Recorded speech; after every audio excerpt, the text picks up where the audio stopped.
Secret Files. Secret Files. It's the kind of bleep you never knew existed. Kunwari inosente, pero boy naman pala. Rocky's Secret Files. Secret Files.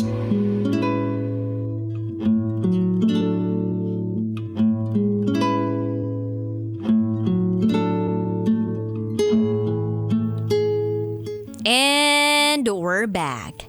Kasama nyo pa rin si DJ Rocky and this is Jang's Secret File. Si Jang na nalulumbay, nagluluksa, nalulungkot, nasasaktan. Dahil sa pagkawala, hindi lang ng isang tao, kundi ng dalawang taong mahalaga sa buhay niya.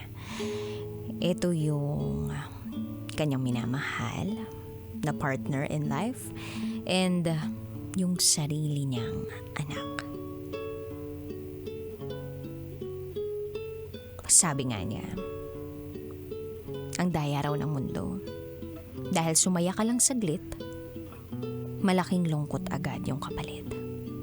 Hindi niya alam kung hanggang kailan o saan ang sakit. Pero susubukan niya pa rin kumapit.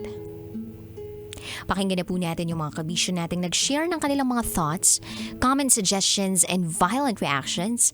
Ito po ang sabi ng ating mga kabisyo. First is from Alan Valenzuela. Salute ako kay sender kasi for me walang malis na desisyon sa ginawa niya. Iniwan siya ng pinili niya sa isang maayos na dahilan dahil sa dahilang panluloko at pagdodroga.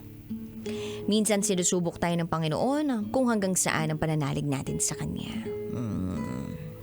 Naniniwala ba kayo doon na parang sinusubok tayo ng Panginoon kung hanggang saan yung pananalig niya natin pala sa Kanya? Naniniwala ba kayo doon? Parang ayokong isipin masyado na ay sinusubukan niya tayo. Kasi parang Lord, wag naman sana. Wag naman ganito, diba? Alam ko naman existing kayo. Anyway, eto sabi ni Ronel Sacromenil. Okay. Ayan, nakakaiyak naman yung Rocky Secret Files mo ngayon. Sana kay ate, sana ay okay na siya ngayon. Yan sa lahat ng mga pinagdaanan niya. Nawala man si Arthur. Sana ay okay na siya. At sana rin ay matanggap niya na ang pagkawala rin ng anak niya. At pray na lang po lagi siya kay Lord. At ayun lang po, DJ Rocky Terra. Pa-shoutout po dito sa amin sa Barangay Halang, Harbor Homes, Naik, Cavite. Yun lang po, DJ Rocky. Love you po. Thank you so much, Ronel Menil. Kahit sino naman siguro malulungkot din talaga sa secret file sender story natin. Ito naman ang sabi ni Mayumi. Nalulungkot ako para sa SF sender. Dalawang mahal niya sa buhay ang nawala. I cannot. Sobrang sakit naman. At ang tao pang nawala ay isang mabuting tao dahil tinanggap at minahal siya ni Arthur ng buong buo. At isang anghel na nasa kanyang sinapupunan. Sadyang mahiwaga talaga ang buhay. Hindi natin alam kung hanggang kailan lang tayo sa mundong ito. Dahil parang malakas naman si Arthur. Yakap na mahigpit, SF sender, sana ay malagpasan mo ito. Actually, napakamahiwaga ng buhay na ito. Minsan yung kausap mo lang kanina, hindi mo na pala makakausap bukas kasi kukunin na siya ng may kapal. Yung akala mo ang lakas-lakas ng taong yun, nakasakasama mo. Kasi hindi pa naman siya umaabot ng 50 na hindi pa nga senior citizen eh. Tapos biglang boom, all of a sudden, kukunin ng may kapal. So dito natin mapapatunayan na sobrang hiiksi ng buhay and hindi natin alam kung hanggang kailan tayo hihinga sa mundong to. So make the most out of it. Or kung gusto ninyo ibang perspective, pag sobrang mabait talaga, yun yung mga kinukuha ni Lord eh. 'Di ba? Pansinin ninyo, sobrang mga bababait na tao, yun yung madalas kinukuha ng maaga. Kaya ang takeaway natin dito, maging masama. Kasi pag naging masama ka, ay, hindi ka muna kukunin. Tatagal pa buhay mo. Charot! With harot. Anyway, ito naman sabi ni Darwin Russell.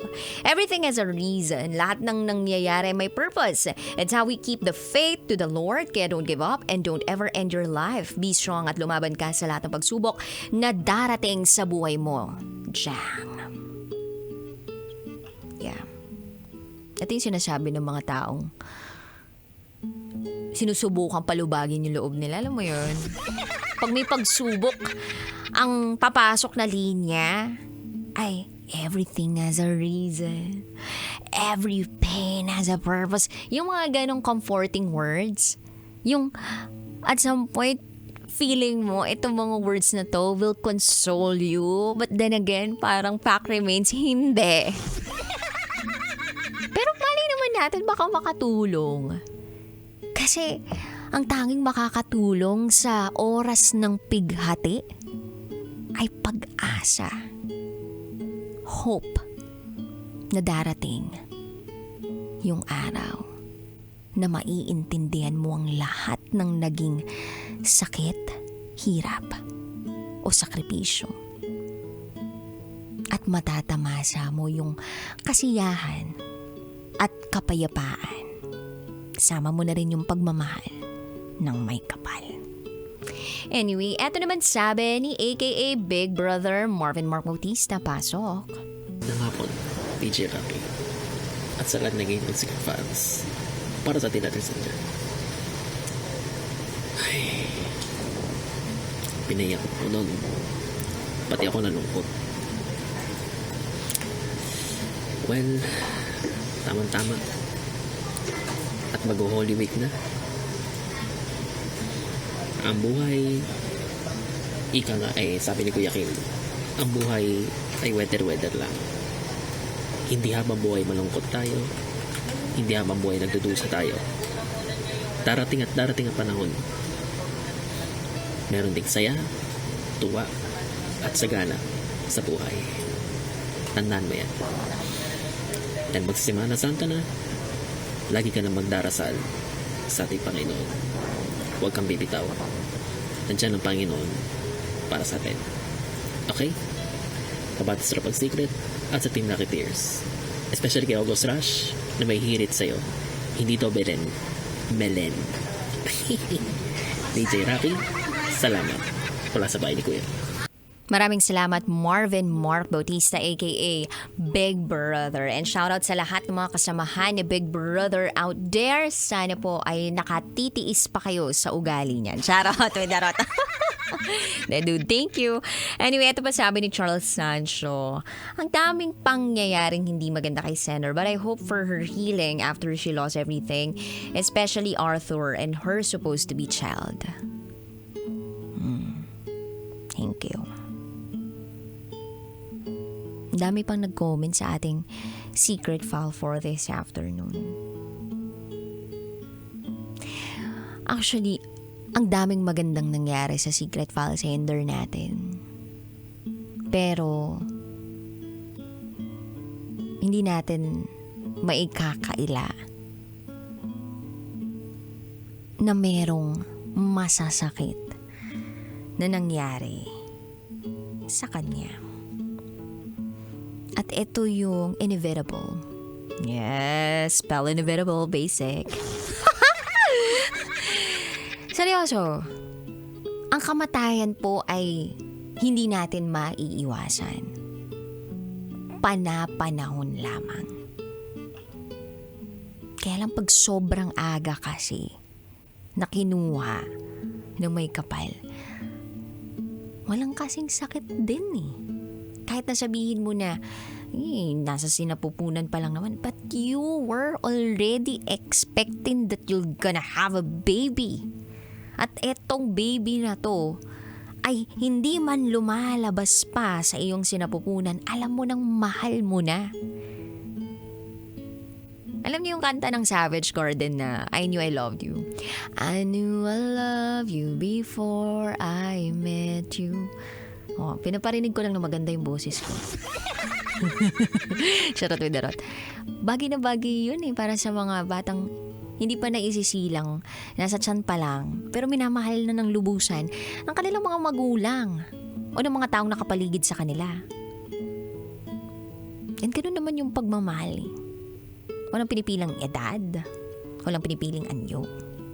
Basta pag nagmamahal ka, you want the best for that being. Kasi nga, mahal mo. Gusto mo tumagal siya sa mundong ito. Gusto mo na ma-experience niya yung life together with you na masaya, na solid, nabubuo kayo ng pamilya. Siya ang tatay, ikaw ang nanay, at nandyan yung anak ninyo. Alam mo, ang dami mo ng plano. Nasa sobrang dami. Ang hirap kalimutan.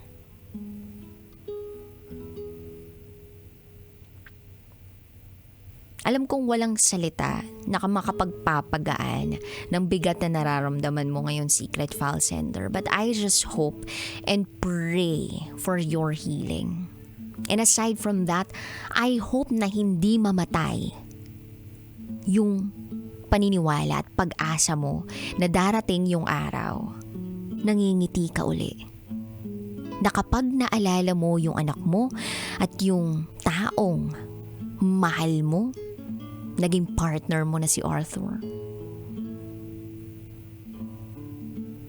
pwede kang lumuha, pero nandun yung saya. Dahil it was a good life, and it's still a good life having met that person. You've got to experience that kind of love from Arthur. And pinakita niya sa'yo kung ano yung treatment na deserve mo. Na hindi ka na ma-fall ulit sa mga taong katulad ng Louie. Louie na yan. So ginawa ni Arthur yung kaya niyang gawin para ipakita sa'yo yung tamang klase ng pagmamahal. And if you're gonna look for a man in the future, I know na matagal pa yun. Pero isipin mo siya. Isipin mo siya. Hindi para ikahon yung magiging partner mo sa katulad ni Arthur, ha? Kumbaga, isa siyang malupit na inspirasyon. He set the standard high. At nararapat lamang yun. Basic yun. Para sa'yo. And this is your chance to start all over again. Bata ka pa. 18 ka pa lang. Ang dami pang mangyayaring maganda sa buhay mo. All you need to do is to believe. Do not lose that hope. Alright? Sa mga kabisyo po natin out there na gustong mag-share ng kanilang secrets, share to me, raketera@gmail.com. I gotta say, BRB as in bathroom break. You're still with me, DJ Raki, and you are listening here sa stasyong number 1, 90.7 Love Radio. This is Jang's Secret File. Kailangan pa bang i-memorize yan? Love Radio. Basic!